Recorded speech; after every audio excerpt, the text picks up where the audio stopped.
All right, beautiful day in Louisiana, not that humid, so we're going to try to get some cutting done.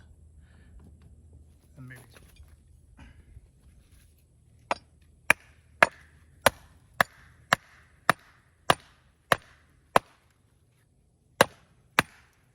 the other day, so we're trying to do a quick fresh up of the MS290 blade.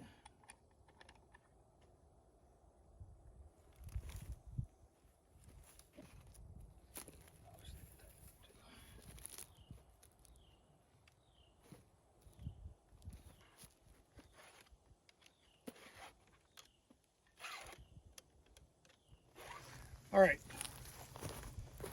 got a little touch up, just a little quick run through with the little knockoff steel sharpening file. Just get a ledge on it, but I guess we'll talk a little bit about tension. Obviously this is really loose. This happened yesterday. I was making some boring cuts where I'm plunging the knife in from the tip like that, and it tends to push the whole bar back, which loosens up the blade. So the way you get your tension back is you turn this all around. You simply loosen these up with your scrunch. This is a half-wrench, half screwdriver. Just give it a little twist. You don't have to take it all the way off. Don't take it all the way off. Just get a little loose. Inside here is a groove for your flathead screwdriver. Put that in.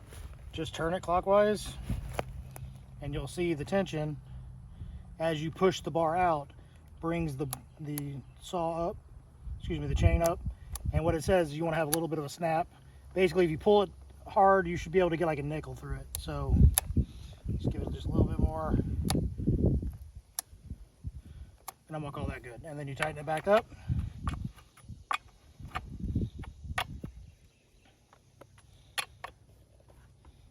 All right, then we'll top off the fuel. Okay, for those of you that are new, talking over the chainsaw, this is my guide magnet. Measures out to 16 inches. You're going to see me use this to get an even cut. 10 telescope out. I keep it at 16. But if you are new, like and subscribe. It really helps me.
So we can get to some splitting.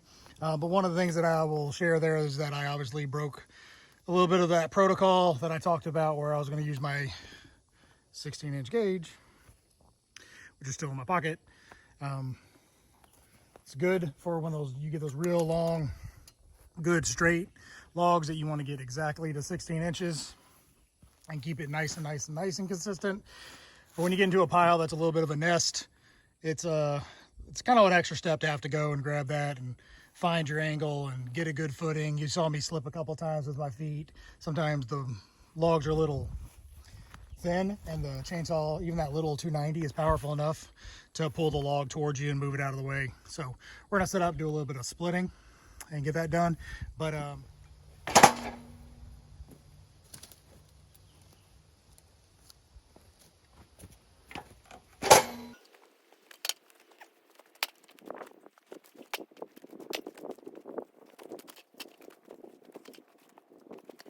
so a little bit of setup there. I'm a one-man operation. Every once in a while, wife or kid or a friend will help me, but I like to load the log lift up. Lift that up, it'll become a working table. Obviously, check the fuel. How we doing? My little cap is down in there. Needs fuel. We'll do that in a second off camera. But I'll show you this next piece, which is always fun.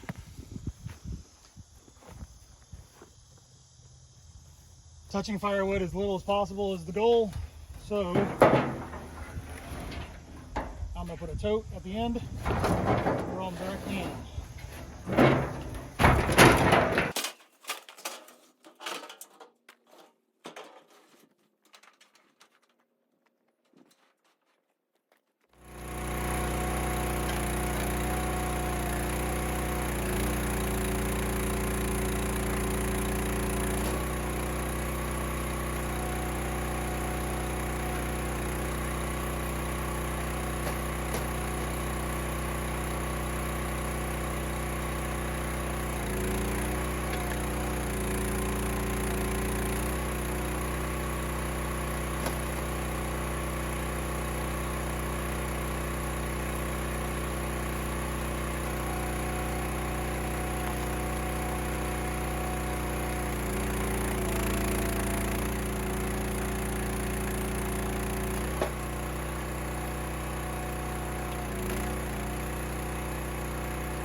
Okay, so hey, we're splitting maple.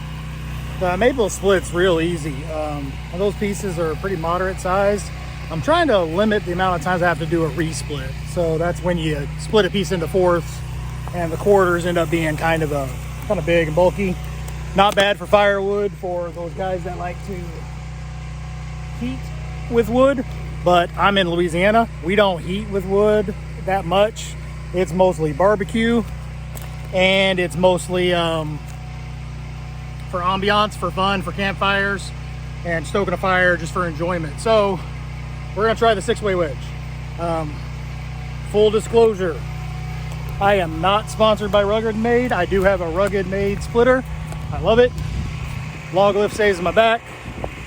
It's got plenty of power. I've never really found anything it can't get through. Maybe a couple of pieces of real bad live oak.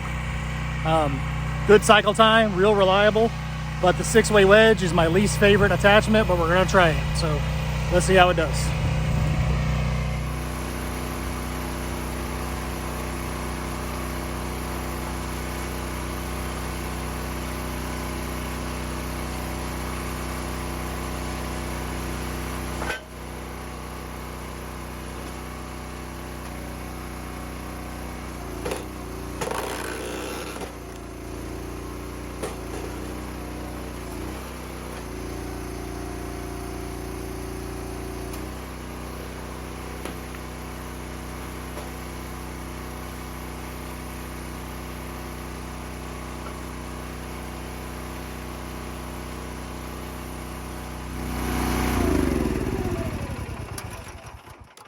Okay, so I'll show you one split with a Ruggedmade 6-way wedge, and I'll show you why I don't care for it. So here's an example of a piece that came off the 6-way, top right corner. This can't be sold as firewood. This is just slash. It's not the Ruggedmade's fault. It's not the design's fault, but this tells you something right here. This isn't a split. This is like tear. This is just like barraged through the wedge instead of smoothly split through the wedge. I'll do 4-way, show you in a minute. Their 4-way is amazing. I use it for 90% of my splits. But here's another piece where it just shredded it. Another piece where it's kind of shredding and grabbing and ripping. But this is the part that I want to tell you about. Here's the design flaw that I think that they have with the 6-way wedge. I think these wedges are on upside down. They push, instead of splitting, if they put this bevel on the top, I think it would push down on the wedge, but instead it makes it push up. See this right here? I'm now off center, and what you end up getting are tiny little slivers at top and big chunks here that lift the wedge up and get wedged in there. So that's why I don't use the 6-way wedge.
All right, I didn't do a whole lot. In fact, I had to put my hat over top of the tripod because the camera was getting hot.